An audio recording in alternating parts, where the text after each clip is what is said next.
کامیاب مومن کی چند نشانیاں بتائی ہیں۔ مسلمان ہو جانا یہ بہت بڑی بات نہیں ہے، بلکہ مومن ہو کر اپنی زندگی کو کامیاب بنا لینا اور ایک کامیاب مومن بن جانا یہ بڑی بات ہے۔ اور کامیاب مومن کون ہے؟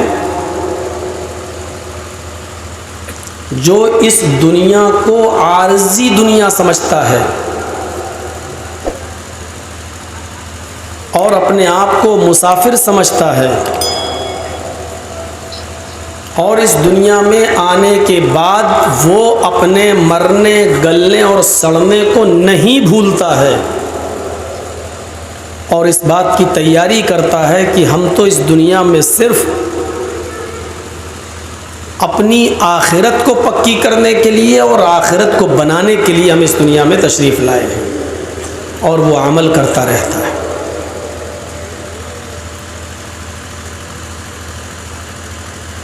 وہی انسان جنتی ہے۔ اللہ تبارک و تعالیٰ نے ایک جگہ فرمایا ہے، فَمَنْ زُحْزِحَ عَنِ النَّارِ وَأُدْخِلَ الْجَنَّةَ فَقَدْ فَازَ۔ جو شخص جہنم سے بچا لیا جائے اور جنت کے اندر داخل کر دیا جائے وہ کامیاب ہے۔ قرآن کی اس آیت میں کامیاب مومن کی پہچان کیا بتائی ہے؟ فَمَنْ زُحْزِحَ عَنِ النَّارِ وَأُدْخِلَ الْجَنَّةَ، جو جہنم سے بچا لیا جائے اور جنت کے اندر داخل کر دیا جائے وہ کامیاب ہے۔ اور ان آیات میں جو ہم نے پڑھی ہیں ان میں اللہ تعالیٰ نے کیا فرمایا؟ قد افلح المؤمنون، وہ مومن کامیاب ہو گئے۔ کون مومن کامیاب ہو گئے؟ الذین هم فی صلاتہم خاشعون، جو اپنی نمازوں میں خشوع اور خضوع برتتے ہیں۔ نماز پڑھنے والوں کو کامیاب نہیں کہا ہے، جو اپنی نمازوں میں خشوع اور خضوع برتتے ہیں ان کی نماز مہذب نماز ہوتی ہے۔ وہ نماز کا ہر رکن بڑی تسلی و تشفی کے ساتھ کرتے ہیں۔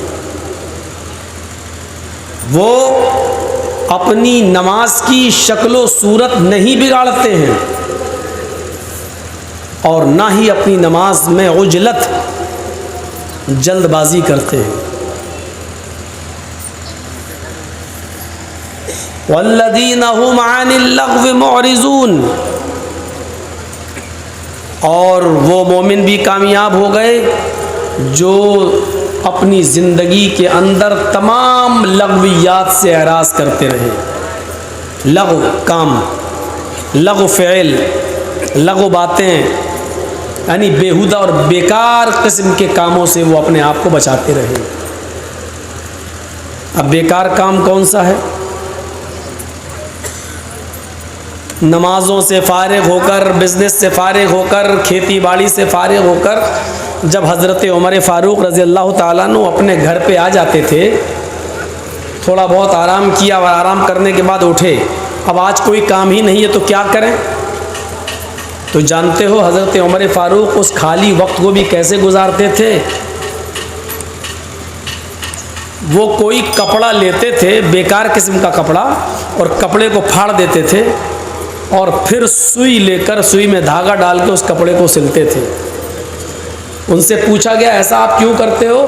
تو انہوں نے کہا کہ بیکار بیٹھنے سے کیا فائدہ؟ قرآن کہتا ہے جو لغو کاموں سے اور لغو چیزوں سے اپنے آپ کو بچاتے ہیں، دور کرتے ہیں۔ تو میں پھالتو تھا، کام تھا نہیں، گھر میں بیٹھا تھا تو کیا کرتا؟ میں نے اس کپڑے کو پھاڑ دیا اور اس کو سل رہا ہوں، خالی وقت میں کیوں برباد کروں؟ ہم اپنا خالی وقت کہاں بیکار کرتے ہیں؟ کیرم بورڈ میں، چوسر میں، اپنا خالی وقت ہم کہاں برباد کرتے ہیں؟ تاڑی پینے میں، جوا کھیلنے میں۔ ہم اپنا خالی وقت برباد کہاں کرتے؟ بس بیٹھے ہیں فالتو چیزیں دیکھ رہے ہیں، بس یوٹیوب پہ ٹچ والے موبائل ہیں، اور فرصت ملی تو کیا ہوا، کوئی گانا ہی سن لو۔ ڈرائیور گاڑی چلا رہا ہے، حالانکہ کام کر رہا ہے وہ کہیں، لیکن گاڑی چلانے میں اس کا دل لگ نہیں رہا، بجائے اس کے کہ وہ کسی اچھے عالم کی تقریر سن لے یا قرآن کی تلاوت لگا دے، نہیں، اس کا دل نہیں لگ رہا ہے، گانا لگا دیا، چل رہی گاڑی۔ ہم اپنا بیکار وقت اس طریقے سے ضائع کرتے ہیں۔ حضرت عمر فاروق اپنا وقت کیسے لگاتے تھے؟ کچھ نہیں ملا تو کپڑا پھاڑ کے اسی کو سل رہے۔ کامیاب مومن بنیے، کامیاب مومن۔ اپنی نمازیں خشوع اور خضوع کے ساتھ ادا کیجیے، لغو کاموں سے اور بیہودہ کاموں سے دور رہیے۔ والذین هم للزکاۃ فاعلون، کامیاب مومن کی ایک پہچان یہ ہے کہ وہ اپنے مال کی زکوٰۃ پوری طریقے سے ادا کرتے ہیں۔ چلیے وقت آئے گا تو اس پر ہم بولتے جائیں گے، ابھی تو ایک سرسری طور پر ترجمہ کر کے آگے بڑھتا ہوں۔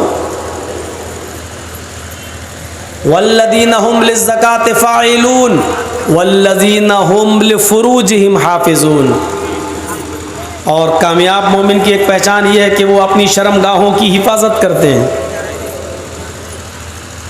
اپنی شرم گاہ کا کوئی ناجائز استعمال نہیں کرتے۔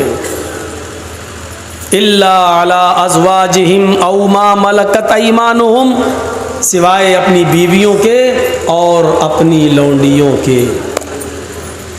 فإنہم غیر ملومین، کہ بیوی اور لونڈی سے شرمگاہ کی حفاظت نہ کرنے میں تمہارے اوپر کوئی ملامت نہیں ہے، تمہارے اوپر کوئی عذاب نہیں ہے، تمہارے اوپر کوئی گناہ نہیں ہے۔ بیوی ہے آپ کی، لونڈی اس زمانے میں لوگ مرد بیچے جاتے تھے، عورتیں بھی بیچی جاتی تھیں، جن مردوں کو ہم خرید لیتے تھے ان کو غلام کہا جاتا تھا، جو لڑکیاں بیچی جاتی تھیں ان کو اگر کوئی خرید لیتا تھا تو وہ لونڈی کہلاتی تھی۔ اس لونڈی کے ساتھ